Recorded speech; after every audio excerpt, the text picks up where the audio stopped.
আমি নিজে করেছি, আমরা মিলেমিশে এই ৭,০০০ আমাদের ৯টি ইউনিয়নে আমরা দিচ্ছি। আমরা কোনাবাড়ি কাশিমপুর বাসনে দিচ্ছি এবং পৌর এলাকা যে আমার আরো পর্যাপ্ত ড্রেন দরকার, ড্রেনের জায়গা দরকার। ভাঙা রাস্তা দিয়ে হাঁটা যায়, পানি দিয়ে কিন্তু হাঁটা যায় না। এই কথাটা আপনাদের মনে রাখবেন। জসিমবাবু বলেছে, আসলে আমি তো আগে সোমবারে সকালে ছবি করে বসতাম, 11টায় এখানে আসতাম। সাহেব সে তো আসে না। আর একজন কর্তা যদি না যায়, স্বাভাবিক কারণে সেটার সেই তদারকি থাকে না। দৃষ্টিতে এনেছেন দুটি অফিসই, যাতে ওখানে টেন্ডার ছিল রাস্তাঘাট, কেন এখনো ঠিকঠাক মতো হয়নি, ট্রেন ছিল, আমি করে গিয়েছি। আসলে আমি চলে যাওয়ার পর কাজগুলো সুস্থভাবে বাস্তবায়িত হয় নাই, এটা আমি স্বীকার করছি।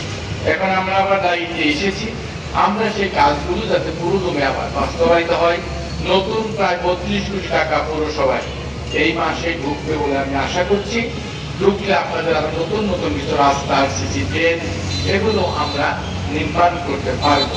আমি আর লম্বা করবো না, আমি